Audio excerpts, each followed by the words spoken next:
Bienvenue à cette édition rétrospective de la semaine du Journal de la Ville que nous vous convions de suivre avec beaucoup d'intérêt.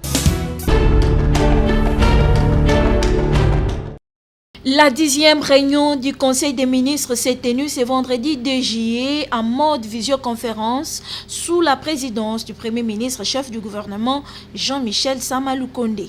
Dans son compte-rendu évoquant les points d'information débattus lors du Conseil, le ministre de la Communication et Médias a souligné l'intervention de son collègue de la Santé publique, Hygiène et Prévention, Dr Jean-Jacques Mbungani Mbanda, qui a plaidé sur la situation des médecins non alignés ainsi que les dossiers des primes des professionnels de santé et paramédicaux qui font l'objet de grèves et autres revendications par les différentes délégations syndicales du secteur de la santé publique en RDC. À propos de l'alerte de la grève des médecins du service public de l'État, le ministre de la Santé publique, Hygiène et Prévention a indiqué avoir reçu le cahier des charges portant sur la rémunération, l'avancement en grade et les conditions de travail. Ayant prouvé les plaidoyers faits par le ministre de la Santé, renseigne le ministre de la Communication et Médias, le gouvernement a décidé ce qui suit. Que le ministère de la Santé publique, Hygiène et Prévention présente au gouvernement le projet d'ordonnance pour l'avancement en grade de médecins revêtus des grades de commandement. Que le médecin nouvelles unités NU bénéficiant de la prime de risque puisse être mécanisé. Que la commission interministérielle entre le ministère de la Santé, du Budget et de la fonction publique soit réhabilitée. Qu'un arrêté interministériel entre le ministre de la Santé et du Budget fixant les barèmes de la rémunération de médecins, suivant l'article 27 du statut spécifique de médecin, soit signé.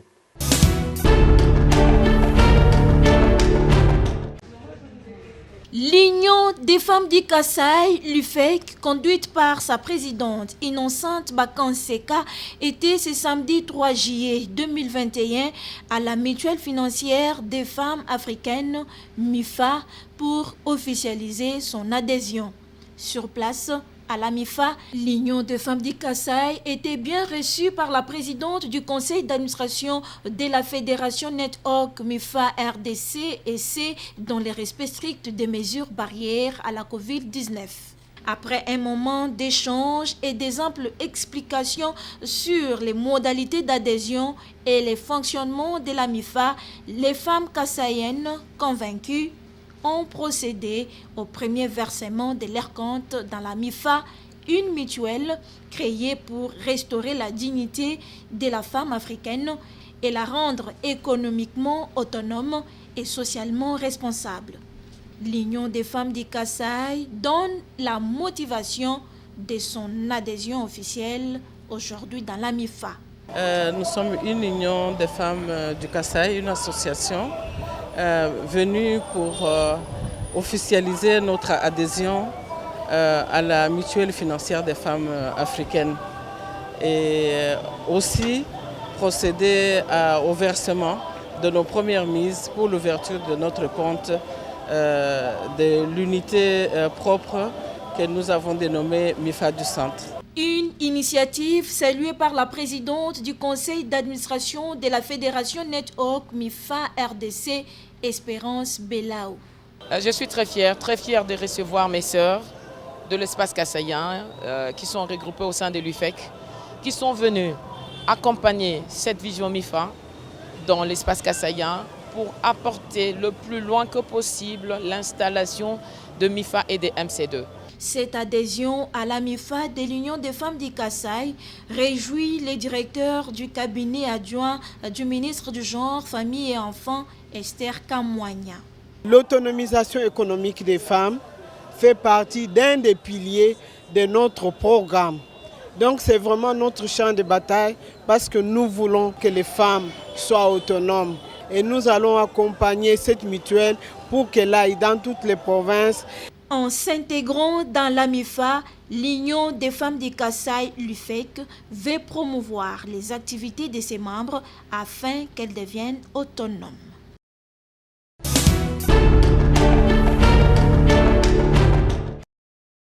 Les réunions participatives à la base organisées par le Bureau des liaisons avec le Parlement de la Senko, BELPE Senko, dans les 4 districts de la ville-province de Kinshasa se sont clôturées ce vendredi 2 juillet 2021.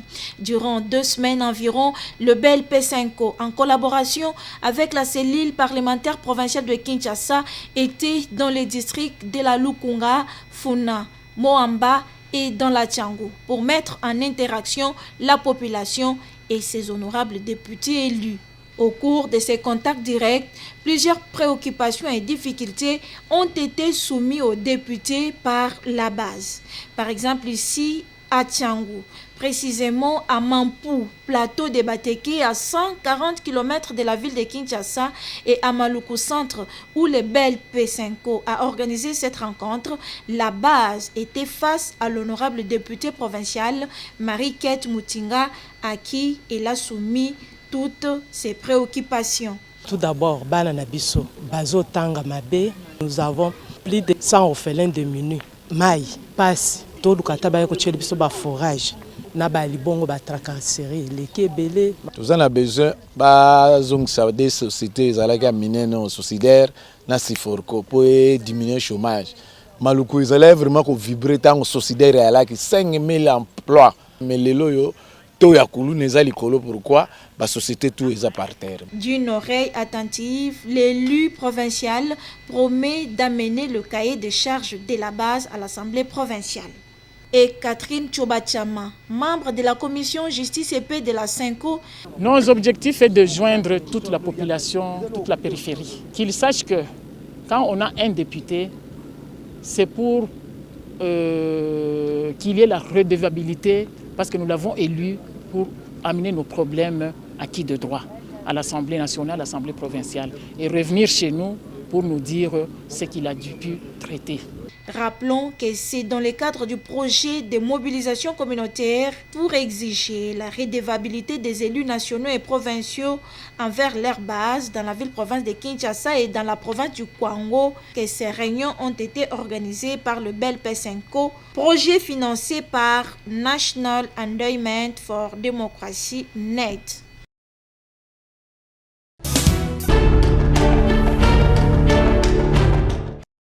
La République démocratique du Congo célèbre ce 30 juin son 61e anniversaire de l'indépendance depuis 1960. Et après ces 61e années de maturité et sagesse, la coordination des cadres de concertation nationale de la société civile de la RDC, CCNC-RDC, que coordonne Dani Singoma, dresse un bilan très sombre dans presque tous les secteurs du pays. À l'approche des nouveaux scrutins en 2023, l'inquiétude de la société civile demeure vive au regard de la réforme de la Commission électorale nationale indépendante qui demeure très inféodée par les partis politiques, de certains appels d'hommes politiques à mettre en place des mesures d'exclusion de certaines catégories de la population, des excès des aides, des services spéciaux qui réduisent fréquemment la liberté des personnes qui s'expriment sur la marche et la gestion du pays, de l'insécurité persistante dans plusieurs coins du pays où des communautés s'affrontent, où des groupes armés sèment la terreur. Sur le plan social, économique et environnemental, après des années de gloire et de modèles pour une grande partie du continent africain, la situation sociale des Congolaises et Congolais dans toutes les provinces du pays connaît une régression continue depuis des décennies. Le système public de santé laisse à désirer malgré l'annonce de la vision du chef de l'État, Félix-Antoine Tshisekedi, orienté vers une couverture santé universelle. Depuis 2020, la gratuité de l'enseignement fondamental de base est effective, mais ne résout pas encore la question de la qualité de l'enseignement et de la bonne prise en charge du personnel enseignant. Et compte tenu de tout ce qui précède, les cadres de concertation nationale de la société civile de la RDC appellent 1. Le président de la République à assurer avec dextérité la gouvernance du pays en promouvant une politique inclusive ouverte à toutes les filles et tous les fils de la République, mobilisant ainsi l'ensemble de la nation vers un avenir radieux. Protéger la Constitution contre toute tentative de sa violation afin de garantir l'unité nationale, la cohésion sociale, les droits socio-économiques, culturels, civils et politiques de tous. Renforcer le pouvoir de la justice et des forces de défense et sécurité pour la garantie de l'intégrité de la nation sur tous les plans.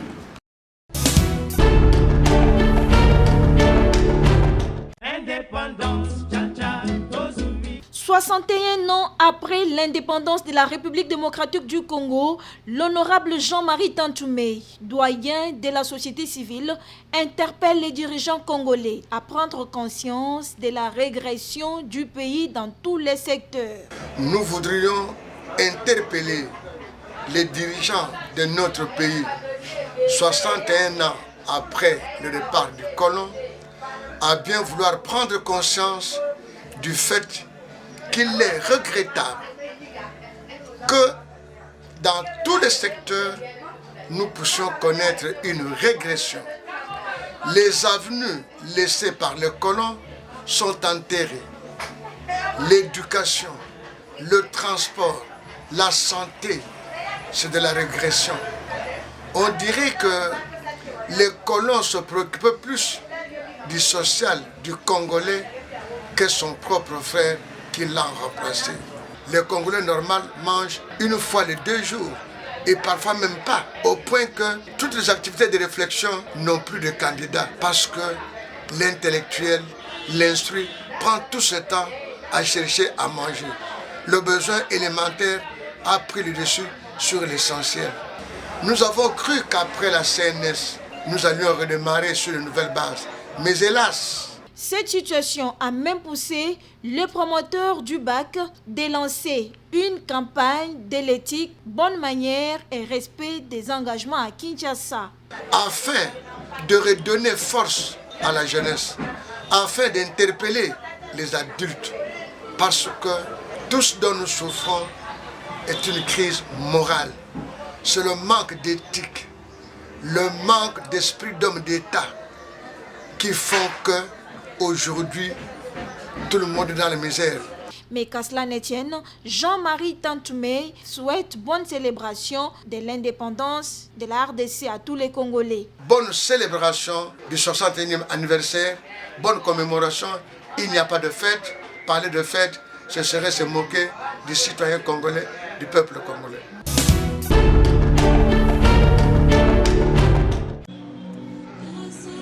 La date du 30 juin 2021, jour d'anniversaire de l'accession à l'indépendance de la République démocratique du Congo, a coïncidé avec le 10e anniversaire de l'ASBL entre nos familles EPST.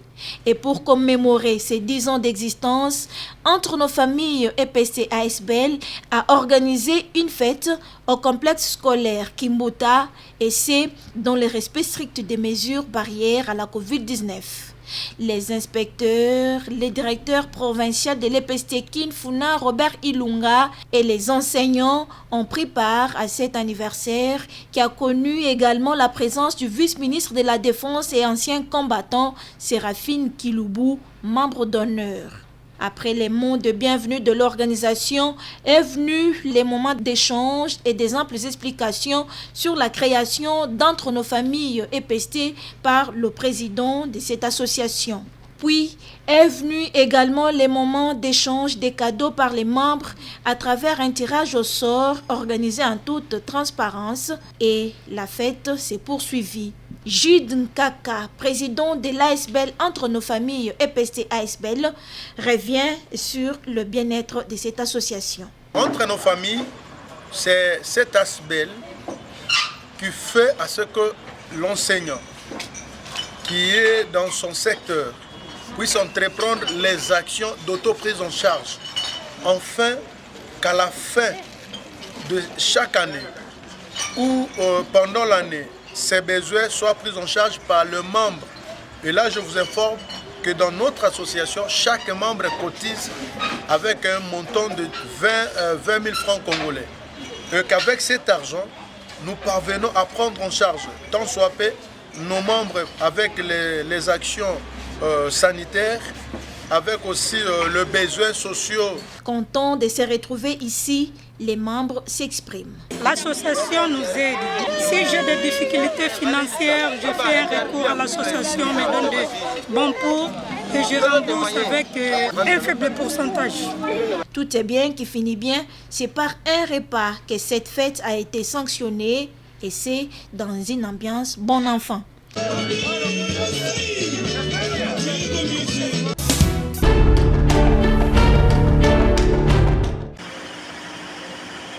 Au troisième jour des essais, des nouvelles machines installées à la centrale thermique BD Kananga, les experts de la Société nationale d'électricité SNEL SA ont procédé ce lundi 28 juin, tard dans la soirée, au contrôle des puissances des groupes avides.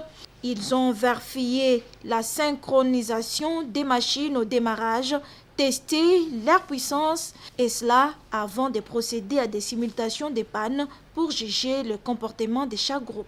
Les conseillers Ngoï et le coordonnateur provincial se sont exprimés à ces sujets. La volonté de la SNEL, c'est de pouvoir disponibiliser des équipements de qualité, des équipements qui peuvent nécessairement leur servir la population sans toutefois qu'il y ait des inquiétudes. Et surtout, nous avons besoin, c'est qu'on puisse améliorer la qualité. La qualité, en fait, dérivée à la SNEL, c'est ainsi que vous voyez là, on est là en train de pouvoir simuler, les pannes, de pouvoir voir si réellement ces groupes peuvent répondre et que ces protections qui ont été placées peuvent aussi en fait venir et isoler ou en fait protéger les risques. Le chef de l'État, quand il avait instruit la direction générale de la SNEL, représenté par M. Jean-Bosco Kayem, il avait en fait dit à ce que la SNEL puisse tout faire pour améliorer l'alimentation de l'énergie électrique à Kananga. Alors, si vous regardez bien, la SNEL a répondu avec succès, mais nous ne sommes pas encore arrivés. On ne peut pas dire qu'on est arrivé au bout, parce qu'il y a encore 2 étapes que nous attendons. Quand la centrale de Katengue viendra, à ce moment-là, la clientèle sera encore beaucoup plus en fait à l'aise avec l'arrivée de cela. Mais pour le moment, avec l'OP que SNEL vient d'installer, nous disons que la SNEL est en train de prouver qu'elle est en train d'accompagner le chef de l'État dans son programme d'électrification de la République. La SNEL, Kananga, en plus de passer, vous voyez ça, les fruits, nous tout le monde est là, nous avons mis tellement de machines à donc, tout le monde dit ça, c'est capacité qui est tout, par rapport à la matière. Et nous pensons aussi que les clients tout, et puis quand le 10 ans, comme on a machine, tout cas que l'alimentaire, il doit déjà spender. C'est-à-dire tout le monde qui a passé, la manière dont on peut changer un bout, c'est un peu de l'effet. Que comme machine dans laquelle il faut dans un bout, il faut être machine dans le sumba, la solon n'est pas pour avoir. Même machine dans laquelle tout le monde a une machine à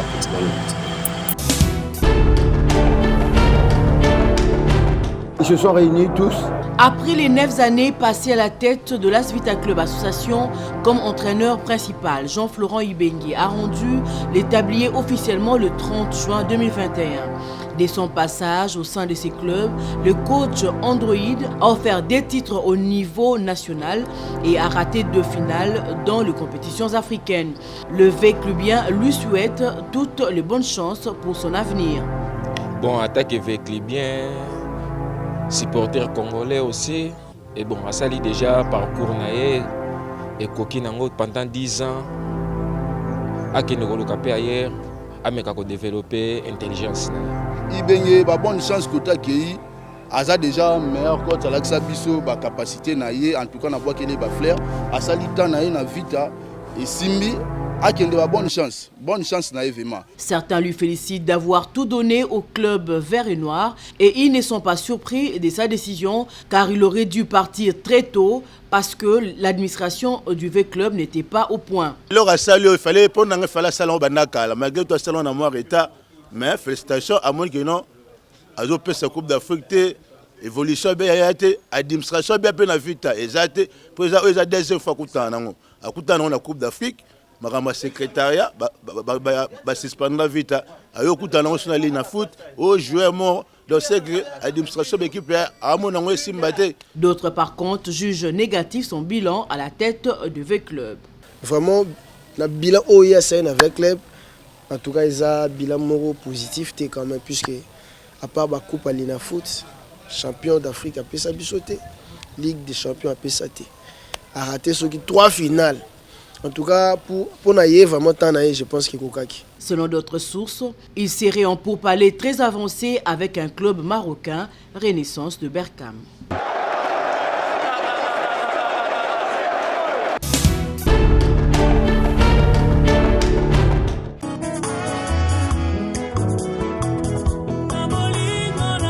Les familles Kumbu et Zolana ont la profonde douleur d'annoncer aux amis, frères et connaissances la mort de leur mère, grand-mère et tante Christine Kumbu Nkiawete Zolana, morte survenue le mercredi 30 juin.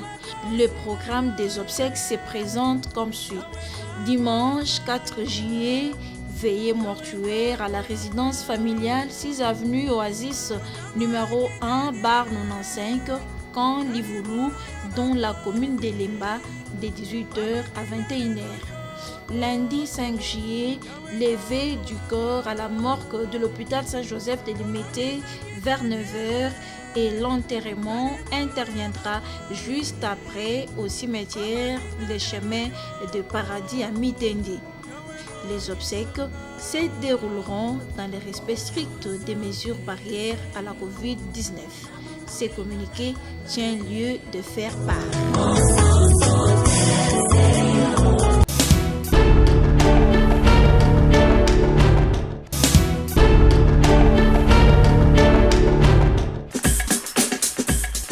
Fin de cette session d'information rétrospective. Merci de l'avoir suivi et déjà bon début de semaine à tous.